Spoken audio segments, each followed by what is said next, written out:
Good morning, everyone. It's Kate Francis, your host for It Is What Is, or Is It?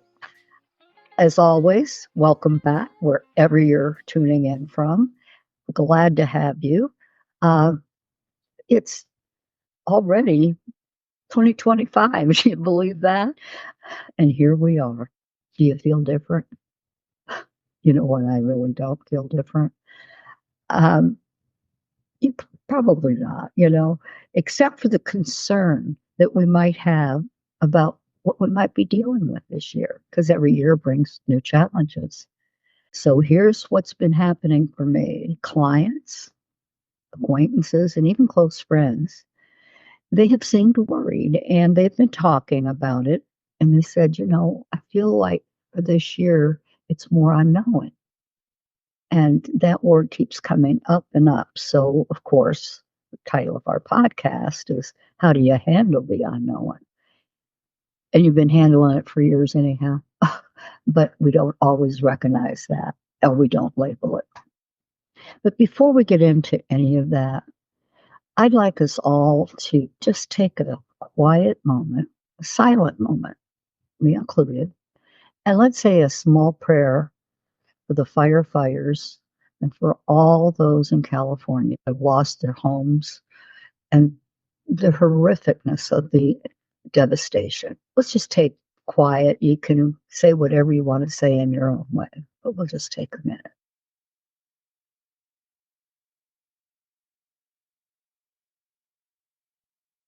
Thank you. That was the least we could do because we feel pretty helpless when we have these catastrophes happen. However,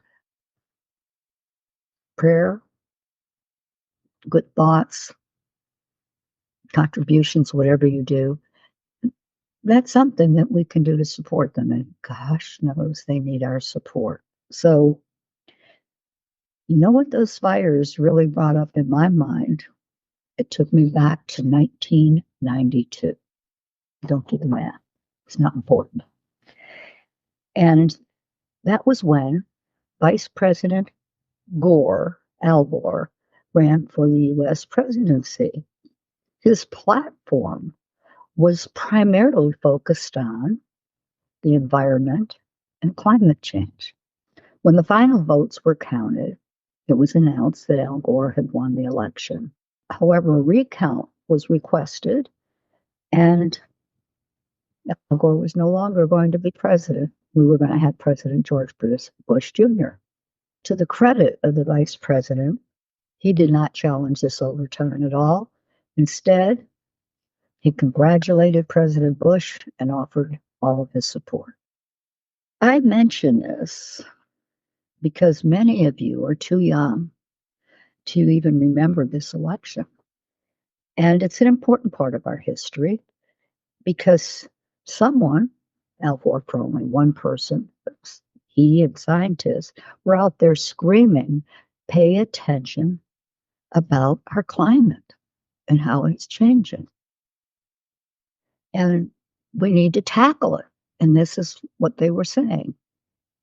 Many, many people called Al Gore crazy and also very overreactive. And here we are.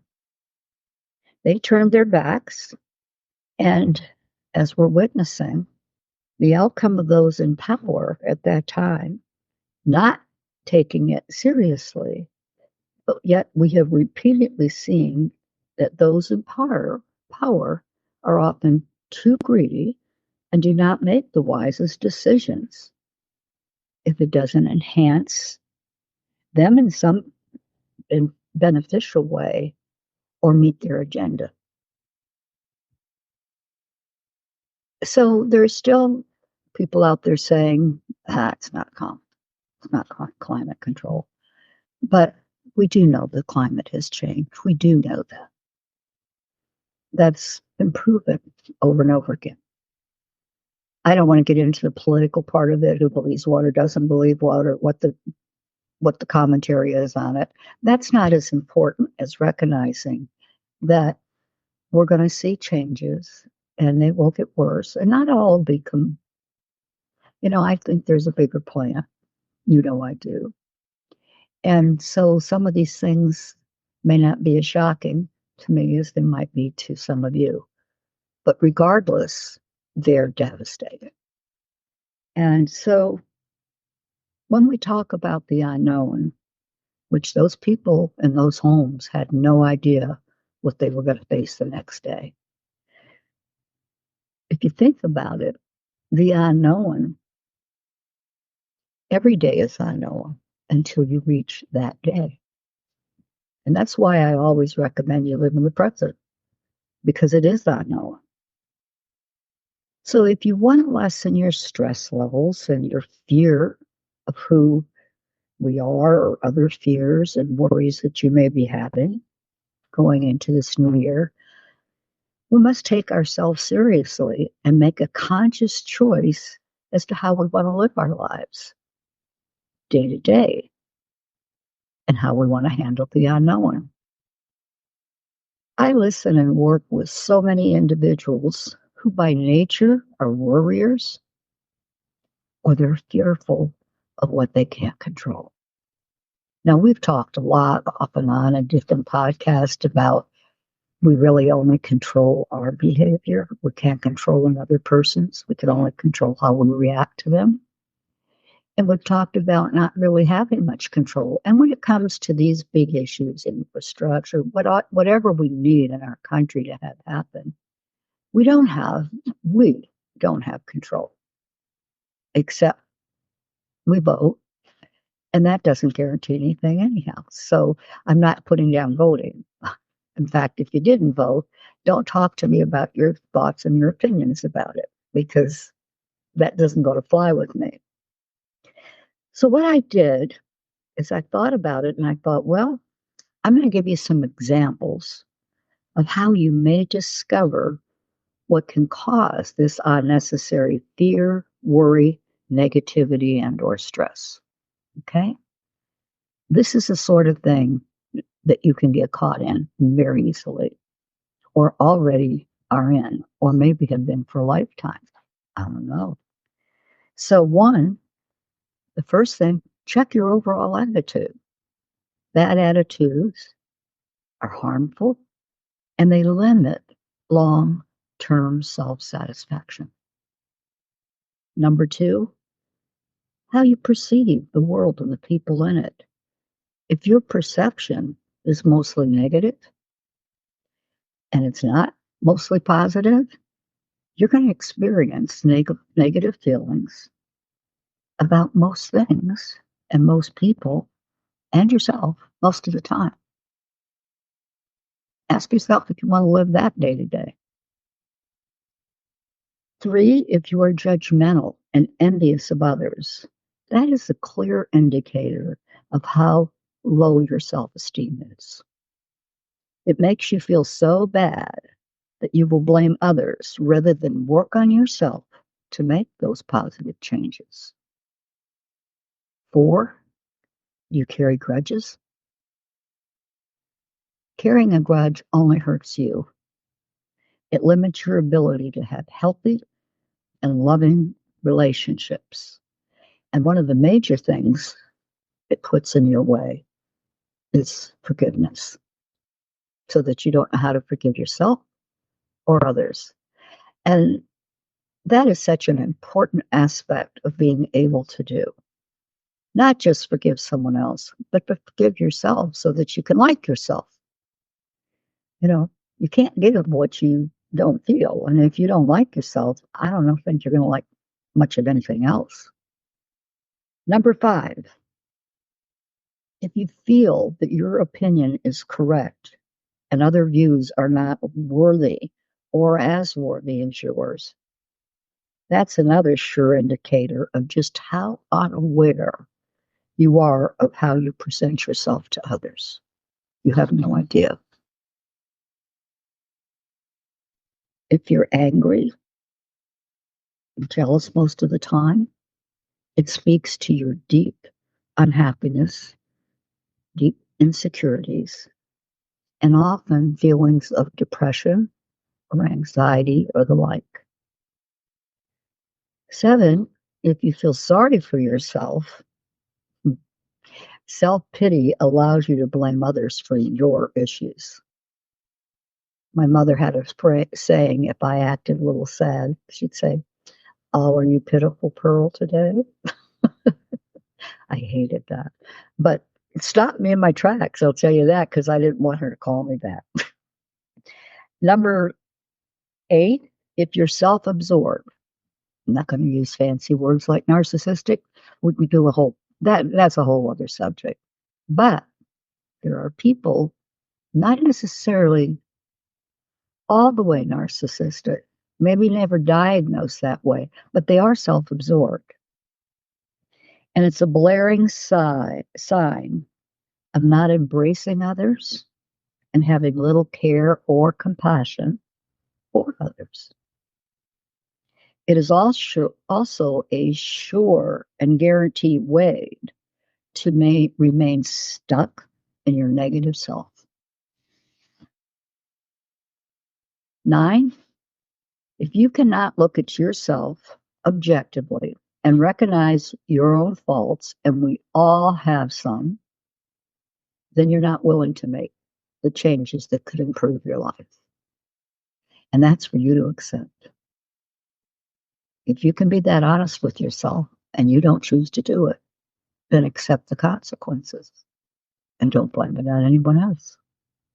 And number 10, the need to blame others for what goes wrong in your life. It prevents you from experiencing the things that create such great angst inside and such ugly feelings, and keeps you from facing your own shortcomings and your part in any situation that goes sour. One of the first things I do if I feel conflict between myself and a friend or someone, I might stop and ask myself, or if a friend comes up and tells me that somehow I've annoyed them or something, I ask myself, what was my part in the situation first? And if I can see my part, honestly, then I can tell them, yeah, I can see where I did that. And then we can talk about it. But if I'm unwilling to look at myself and see my part, now if I see my part and I know had nothing to do with it, then I will discuss that with the person. And that happens sometimes.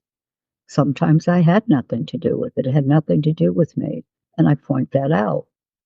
On the other hand, I have to be just as good as saying, oh, I didn't mean that to sound that way, but you're right. I did it. And 11 is recognizing your negative issues and recognizing that all it does for you is it keeps you running away from it. As long as you don't stop, recognize them, and do something about it, you're just running away from it. So it'll be like that hamster on the wheel that keeps going around and around and just never knows when to get off. And that's what will happen to you. And it can happen for an entire lifetime. And I hope that isn't any of you. And last but not least, a lack of sincere interest in others. Lacking interest in other people derails friendships, it derails support and caring from others. It pushes people away from you. And you have no idea what you lost. The learning, the different perceptions, the information, the growing, the personal growth, and the social growth that you can have just by listening and being a good listener. So there's 12 to think about. Maybe you're not all 12, I hope not. Or maybe you're 1 or 2. Whatever. Pay attention and think about these and see, gee, maybe I could change this or that. So we have to choose how we want to handle the unknown to improve any area of our lives, because everyone faces uncertainties, unexpected changes, and you're not going to be an exception. Therefore, you have a choice in how you want to handle that unknown and all that it implies. And it implies quite a bit. So here are some examples of what you can do to self-improve and develop a healthy love and appreciation for yourself and others. Listen to these and remember, if you had any of those others, these should become important to you. One, take time to build your self-esteem and your love for yourself without becoming self-absorbed. People say, well, how do I do that? You may want to go watch the podcast. It's in a three-part series on self-love, self-power, all of those things and characteristics that we all need to have and all need to fulfill in some way to be healthy. But for the sake of today, I'm just going to say that one learns to love themselves by identifying what it is that they either feel shame or they feel ugly or they feel not smart enough, whatever, anything negative, they have to question. And they have to actually start to consciously confront those thoughts and place them with more positive. It's work. Change isn't the snap of a finger. The biggest part about change is one, being willing to do it, but two, doing it. Just absolutely making up your mind that you don't have to be unhappy like that all the time. Yeah, you're going to have your happy days. You may suffer from depression. You may even take a medication to help you with it, which is perfectly fine. No one was meant to suffer in those ways. God put doctors on this earth. He made very smart people that could help us as well. Is he the biggest healer? Yes. But we have access to this kind of help. Number two, lighten up. Just plain lighten up. This will allow you to go with the flow. You'll adapt better. You won't be rigid and you won't take yourself so seriously, which is really a good thing not to do. It's like I say to clients who are so worried about what people are thinking about them, we're just not that important to everybody else. We're not. That doesn't mean we're not valued or liked by someone else. But they're not paying as much attention. I hear people say, well, I just get embarrassed. I feel like they're judging me and da da da da. And I said, really? You really think that they've got that much energy to do that and that much time? I think they're probably more worried about themselves or their families or whatever, or their finals coming up. I don't really think that people do that. That certainly hasn't been my experience, not in the 40 years. And I don't know the count of people I've seen over 40 years. I couldn't even begin to guess. I would love to do that, Now that I say that, that would be that'll take time. I don't want to do that. So because I'm going to lighten it up. So the next thing, number 3, is being objective about your behavior and being honest enough and try. And if you can't do it, go get help to help you do it. Identifying your need to behave in the ways you behave in that isn't letting you handle the unknown well and other things. 4, get over those things that you use as excuses for your behavior. Take more responsibility, and this will add to it. If you stop with the excuses or the blame of others, you're going to take greater responsibilities for your actions, for your outcomes, for your consequences. And you know what that leads to? Others respecting you. And who doesn't want respect? Number 5 is understand that everyone suffers throughout life to some degree. The experience of suffering allows one to appreciate and cherish the blessings that come, and that helps you create a positive attitude. But if you're only caught up in your suffering, you miss out on all that. You're still blaming, you're still this, you're still that. And I would say that it's probably facing you right in your face and you don't even see it. You're either worrying about what's unknown, or you're in fear, or you're just doing old behaviors. I got a little exercise for you, number 6.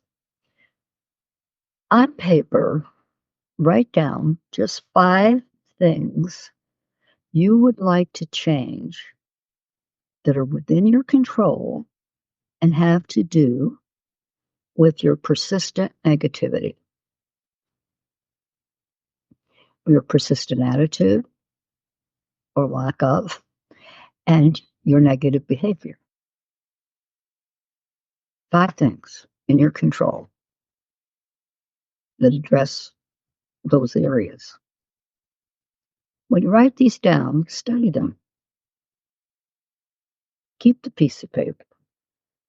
Look at it often, because it allows you to begin the process of self-evaluation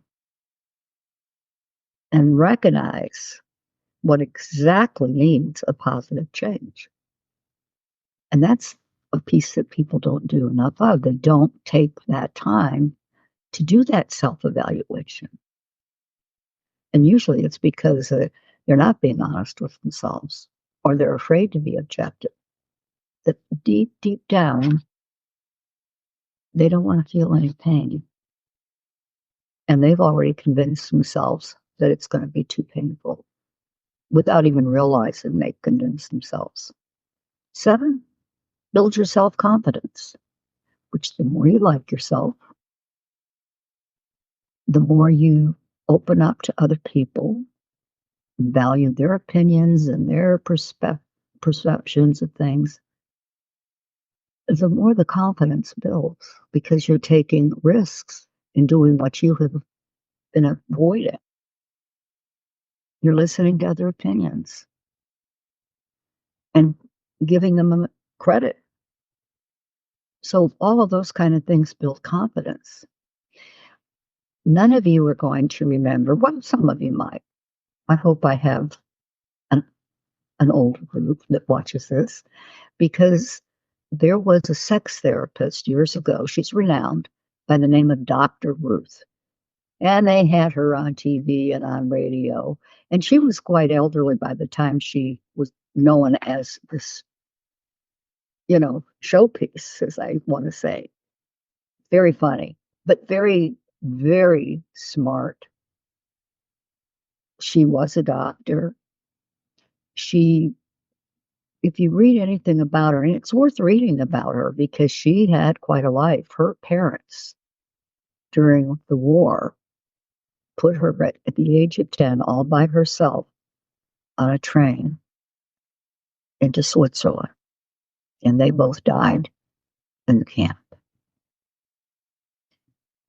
So there she was, 10 years old, faced with that.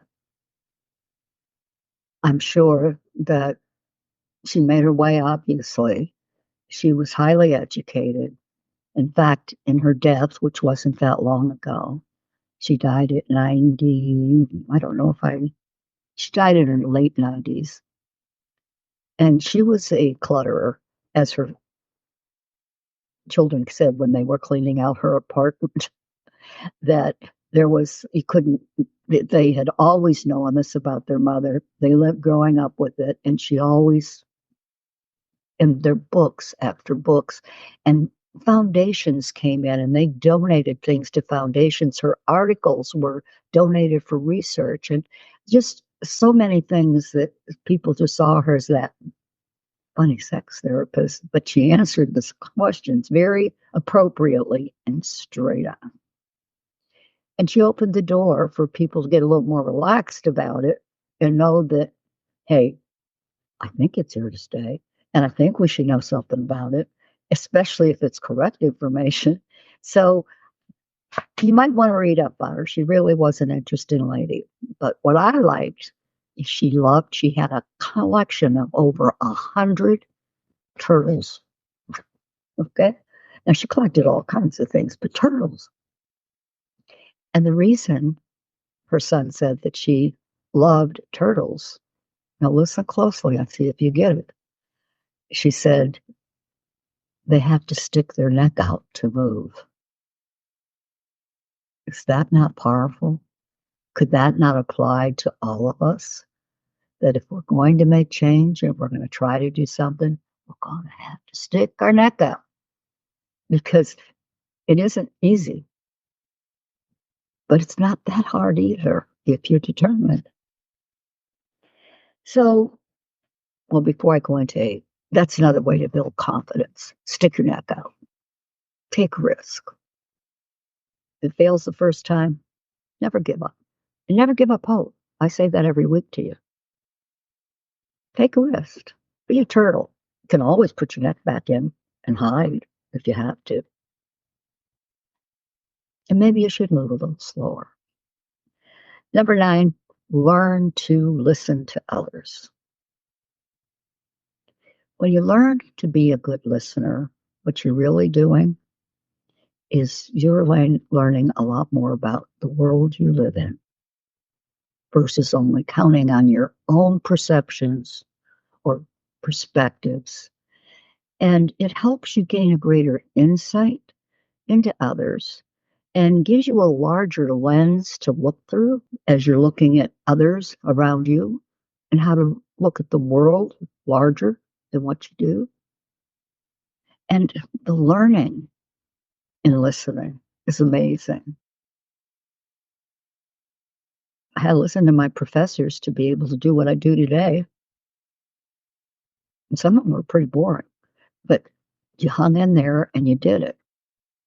But you learn from friends, you learn from church community, you learn from religious leaders, you learn from all kinds of ways. I'm not suggesting you listen to all fake news because it's just that. and everybody's doing it. It has not been like this years ago when there used to just be 15-minute news from 6 to 6:15 at night, and you heard about world news, and that was it.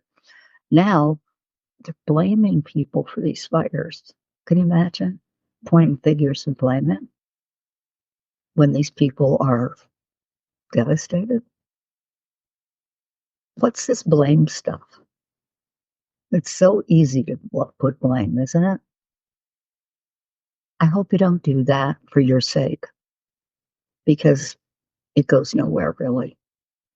So, when you're a good listener, you're actually promoting a better you because you're learning and getting encouragement and also hearing new ideas. Yours aren't the only one. And I'm not saying that you would think that way, but if you're self absorbed, you would. If you're not, you may be just shy and you don't get into the listening, but give it a try. We grow when we learn from others. And 10, take time out to be quiet, especially if you're an anxious person. This allows you it allows you actually to quiet the anxiousness and focus on something other than yourself or other than your feelings. What you do with your quiet time, pick something. Some people meditate, some people pray, some people like to just sit quietly. But I'm not saying be on a treadmill, not in that moment. Know what silent time feels like. Yes, you will have thoughts, but you just kind of let them float by and you're like, I'll get to those later. I'm just going to stay quiet. 5 minutes, 10 minutes, whatever you can tolerate.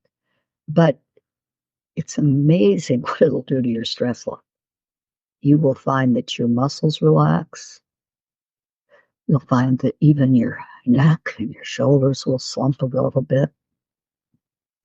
And you might have a thought that comes across, it's the greatest idea you've ever had. 11, now you know I'm going to suggest this, try prayer.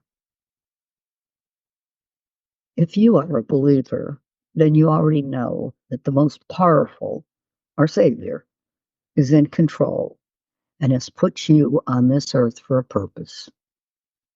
He gave you talents, but he also gave you free will to make your own choices, good or bad, your choices, free will. He knows you better than anyone else has ever known you and loves you unconditionally. The average person doesn't know how to love unconditionally, but he does. He wants you to be joyous. He wants to be available to you at all times, including even when you're suffering. Especially, what does he say? He says, put your burdens on me. Think about that. Turn them over to me. You know, there's something comforting when you can trust, even though you can't see or touch, you can trust that they're being heard and they were heard before you even got quiet. And you trusted enough to just, when you put them over, you let go. You let go. You know what? He's the greatest counselor that ever walked. So he can counsel you through a lot of things. And he is the best father and friend that any of us have ever had because he's consistent, he's present. You have the power to make him present in you.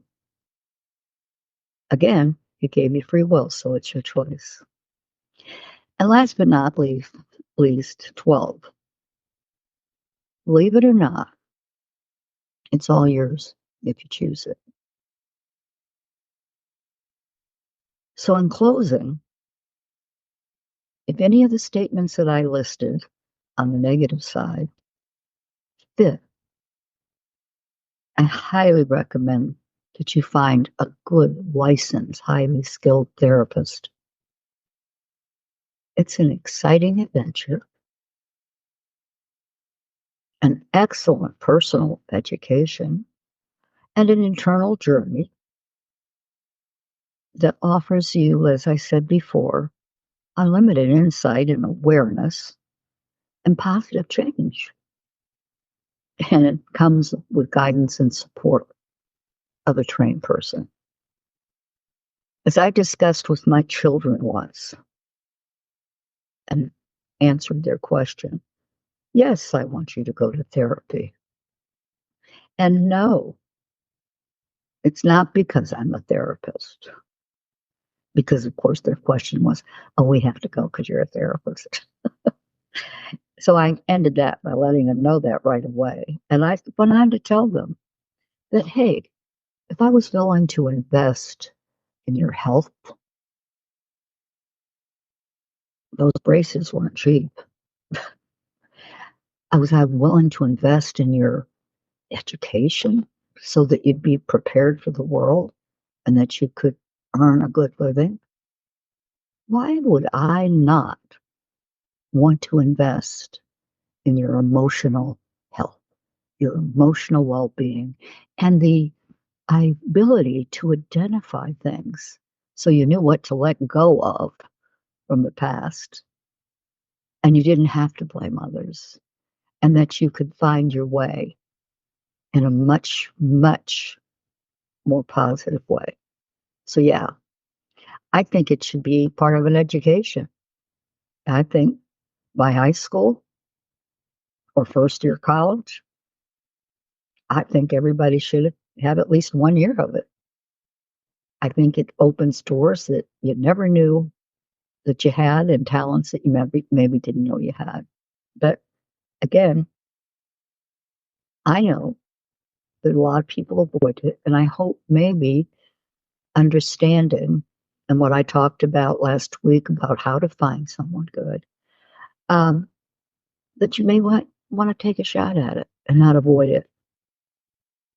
Besides, what's the worst thing that can happen? What's the worst thing? That you find out more about yourself? Are you afraid to find out? I question that for your sake, because the more you know, the better life can be. So in 2025, as we walk into these many unknowns, we need to stay grounded and focused. Ignore all the anger, the blaming, the darkness. It's surrounding us everywhere we look. But you know what? We need you, each one of you that are listening today, need to be a light in the darkness. That we can do. We have total control over that. And we can't do it if we're focused on all the dark. So we need to. And God only knows how much light we really need. We need it now more than ever. You think those people in California don't need to see some light amongst all the dark smoke? I think so. And, when you can become that light, other people, it can encourage them. You don't know who you might touch that will make them say, she seems pretty calm. And may want to emulate you in some way. It'll give you much more peaceful contentment,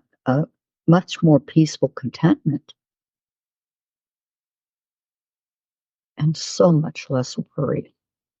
That's how you'll handle the unknown, because you'll wait till it is in front of you, because you can't handle tomorrow because it's not here yet. So I kind of close with, remember, misery loves company. That doesn't mean we have to oblige, nor are we going to. So our next podcast, it's interesting, it's following this one, will deal with toxic relationships. Have a great 2 weeks, and God bless. And remember, keep the faith, never give up hope, and know when to let go.